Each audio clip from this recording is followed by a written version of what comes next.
եմ, բարև ձեզ, շնորհակալ եմ, որ արձագանքել եք մեր հրավերին եւ այսօր պատրաստ եք միասին քննարկել այն թեման, որը որ մենք առաջարկում ենք այսօրվա հանրային քաղաքական դիսկուրսում որպես կարևոր թեմա։ Ինչպես գիտեք, վերջերս կայացած հանրապետական կուսակցության համագումարի ընթացքում նախագահ Սարգսյանը հիմնավորելով կուսակցության կողմից խորհրդարանական ընտրություններին չմասնակցելու որոշումը միաժամանակ նաև կուսակցության անունից մի քանի ծրագրային առաջարկ հնչեցրեց ուղղված իրական ընդդիմությանը եւ այդ առաջարկությունները բնականաբար ոչ միայն քաղաքական հայտարարություններ են, այլ նաև գործնական հեռանկար ունեցող մոտեցումներ, որոնց ընթացքում մենք փորձելու ենք մեր լումաններ դնել ընդդիմության հաղթանակում։ Այդ 4 առաջարկություններն էին, առաջինը մեր ծրագրային մշակած Պոստնիկոլ շտեմարանի տրամադրումը ընդդիմադիր կուսակցություններին, նրանց ովքեր կհետաքրքրվեն։ Երկրորդ առաջարկությունը վերաբերում էր քաղաքական եւ միաժամանակ բարոյական հայտարարագրին, կախված այն հանգամանքի հետ, որ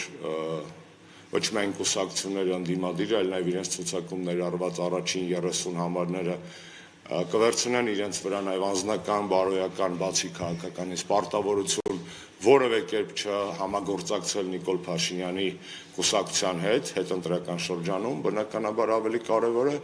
Մեր երրորդ առաջարկությունը վերաբերում էր մասնակցության արշավին, որը իրականացվելու է գնա, որ գնան կարգախոսի ներքո, այսինքն գնա ընտրությունների գնացեք ընտրություններին, որպեսզի Նիկոլ Փաշինյանը գնա հեռանա, եւ չորրորդ առաջարկությունը վերաբերում էր Երևանում մոտորերս կայանալիք եվրոպական քաղաքական համայնքի գագաթաժողովին։ Նախորդ 3, այսինքն մենք թվարկած 4 առաջարկություններից առաջի 3-ի հետ կապված աշխատանքները համապատասխան ընթանում են եւ այդ ուղղությամբ նույնպես մենք մեր խոսքի տերն ենք։ Այսօր ուզում եմ ավելի շատ ձեր ուշադրությունը գրավել, սևեռել եվրոպական քաղաքական համաժողովի հետ կապված մեր առաջարկությունների վրա։ Ինչպես գիտեք, եվրոպական քաղաքական համաժողովը լուրջ, շատ լուրջ միջազգային կլասի քաղաքական միջոցառում է։ Այդ ձևաչափը ստեղծվել է 2022 թվականից։ Իհարկե հայկական իրականության մեջ այն ունի շատ բացասական կոնոտացիա ինքնին, հիշեցնեմ, որովհետև 2022 թվականի հոկտեմբերին էր Պրահայում, երբ Նիկոլ Փաշինյանը ստորագրեց, համաձայնեց այն դիրքորոշման հետ, որ Արցախը պետք է լինի Ադրբեջանի կազմում եւ Արցախից հրաժարվելու քաղաքական վերջնական, այսպես ասած, իր հայտարարությունը տեղի ունեցավ Պրահայում եվրոպական քաղաքական համաժողովի շրջանակներում։ Իհարկե կարող ենք այդ համաժողովը այդ պատճառով չսիրել, բայց չի կարելի երևի քննադատել կամ չսիրել պրոսպեկտը, ինչա թե այդտեղ խմած ժամանակ մեքենան վարի է տվել, այդ պրոսպեկտը մեղավոր չի, որ քովարովը եղել է հարբած։ Նույնը այստեղ է, քաղաքական համաժողովը եվրոպական մեղավոր չի, որ մեզ ներկայացնում է Նիկոլ Փաշինյանը,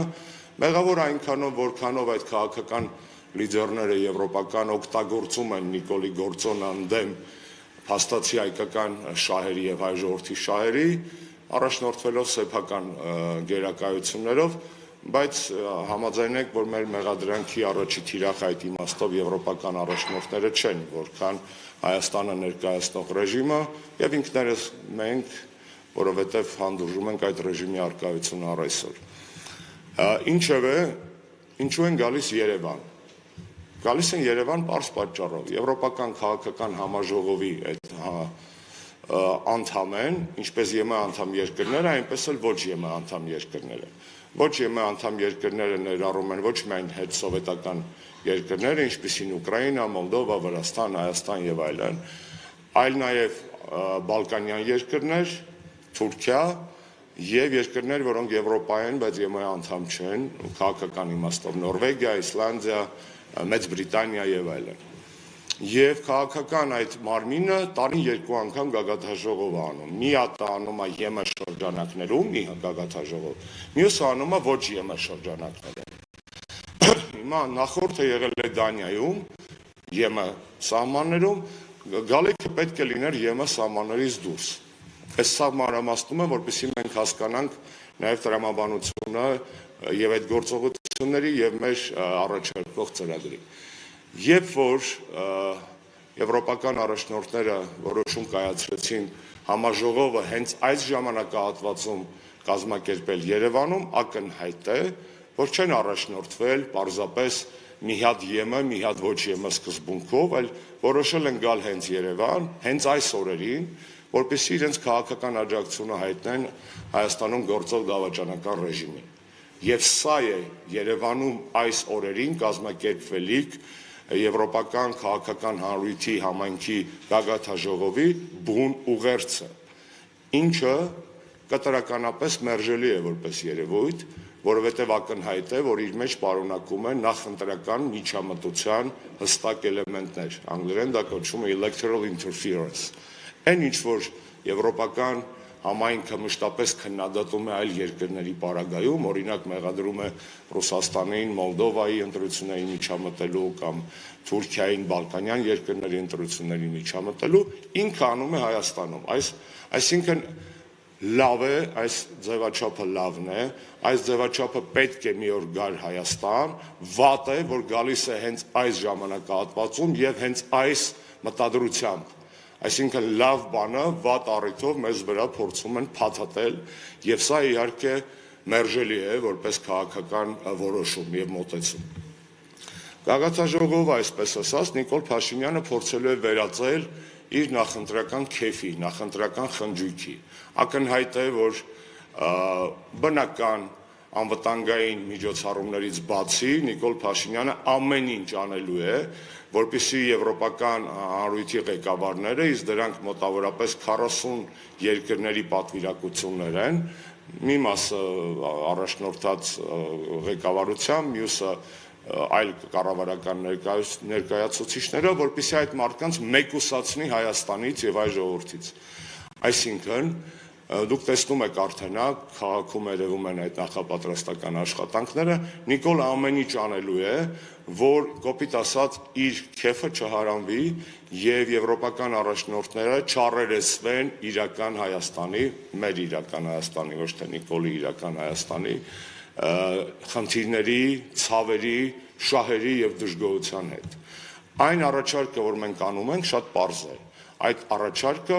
հակաեվրոպական չէ, այդ առաջարկը պրո-եվրոպական է, որովհետև մեր առաջարկության հիմքում ընկած են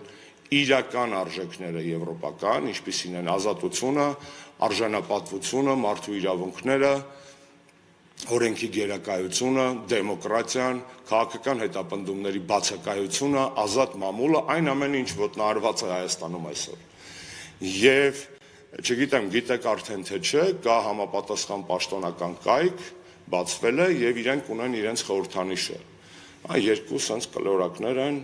ինչ որ բան են փորձել։ Հիմա ներկայացնում եմ ձեզ մեր կողմից առաջարկվող միասնական պայքարի խորհրդանիշ, հակախորհրդանիշ, իսկ իրականում այս խորհրդանիշը ավելի եվրոպական է, քան այն, ինչ որ եվրոպացիները հրանցնելու են որպես իրենց բրենդ։ Մեր առաջարկած խորհրդանիշը սա է։ Մենք վերցրել ենք որպես հիմք եվրոպական քաղաքական համայնքի կողմից գալիք գագաթնաժողովի խորհրդանիշը եւ դրան տվել ենք ավելի ազնիվ տեսք, որովհետեւ Հայաստանում պարզապես երկու բաներ չեն, այսպես ասած, կլորակներ չեն։ Հայաստանում այդ կլորակները կանդալներ են։ Հայաստանում իրենք գալիս են այստեղ ոչ թե ժողովրդավարություն քարոզելու, այլ գալիս են հիպոկրիսի երկդիմիություն քարոզելու։ Եվ մեր ուղերձը եվրոպական հանրույթին հետևյալն է։ Սա է այսօրվա Հայաստանի իրական պատկերը։ Կանդալված մարդ, կանդալված ազգ, կանդալված պետություն։ Եվ մենք մեր կոչը իրենց շատ պարզ է։ Դադարեք երկդիմիությունը, stop hypocrisy եւ stand for democracy, կանգնեք ժողովրդավարության կողքին։ Սա եվրոպական արժեքների եւ հայկական իրականության մեկտեղման սիմվոլիկա է, որ մենք առաջարկել ենք օգտագործել ասուլիսից անմիջապես հետո այս լոգոյի ֆայլերը բարձր, այսպես ասած, որակով կտեղադրվեն համապատասխան հարթակներում եւ առաջանցնելով ասեմ, որ ազատ են օգտագործման համար հանրապետականը չունի այստեղ որևէ հեղինակային իրավունքի կամ որևէ տենց էգոիստական նկրտումներ։